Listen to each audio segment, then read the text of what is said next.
આતંકી હુમલાને લઈને રાજ્યમાં ભાજપના કાર્યક્રમોમાં ફેરફાર કરાયા છે। ભાજપ અધ્યક્ષ અમિત શાહનો ગુજરાત પ્રવાસ રદ કરાયો છે। ભાજપનો પેજ પ્રમુખ કાર્યક્રમ રદ કરાયો છે, તો સાથે જ એનડીએના રાષ્ટ્રપતિ પદ માટેના ઉમેદવાર રામનાથ કોવિંદનો પ્રવાસ પણ રદ કરાયો છે।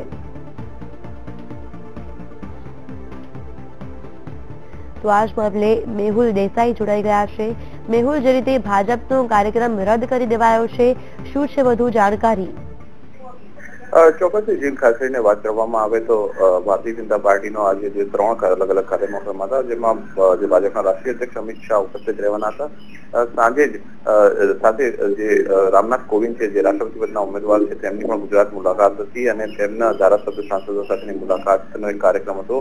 આ તમામ જે કાર્યક્રમો છે, સહકાર વિભાગનો જે કાર્યક્રમ છે, પેજ પ્રમુખોનો કાર્યક્રમ છે અને ધારાસભ્યો સાથે મુલાકાતનો કાર્યક્રમ છે, એ તમામ કાર્યક્રમો રદ કરવામાં આવ્યા છે। જે રીતે જે વલસાડની જે ખાસ કરીને બસની જે અમરનાથના યાત્રિકો ઉપર હુમલો કરવામાં આવ્યો છે, ત્યારબાદ મુખ્યમંત્રીએ આ જાહેરાત કરી અને તમામ કાર્યક્રમો રદ કર્યા હતા। મહત્વનું છે કે આ કાર્યક્રમો છે તેની પહેલા 3 દિવસનો કાર્યક્રમ હતો ભાજપના રાષ્ટ્રીય અધ્યક્ષનો, પરંતુ ઉપરાષ્ટ્રપતિ પદની ચૂંટણીને લઈને પણ તેમણે 2 દિવસનો કાર્યક્રમ રદ કરી 1 દિવસનો કાર્યક્રમ કર્યો હતો। પરંતુ આ અમરનાથ યાત્રાના ઉપર જે યાત્રાળુ ઉપર જે હુમલો થયો છે, તેને લઈને આ કાર્યક્રમો રદ કરવામાં આવ્યો છે। જી બિલકુલ। હવે આગળ કયા પ્રકારના કાર્યક્રમ યોજાશે અને જે રીતે અમરનાથમાં જે રીતે હુમલો થયો છે, ત્યારે હવે કયા પ્રકારના પગલાં લેવાશે?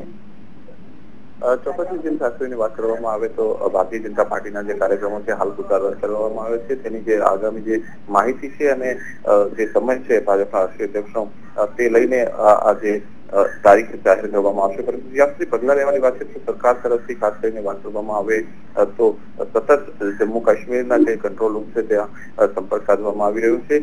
તમામ જે વિભાગો છે, સંબંધિત વિભાગો, તેમના દ્વારા પણ સંપર્ક કરવામાં આવી રહ્યો છે। જે મૃતદેહો ગુજરાત લાવવાની વાત છે તો તેને લઈને પણ જે હાલમાં વાતચીત ચાલુ છે।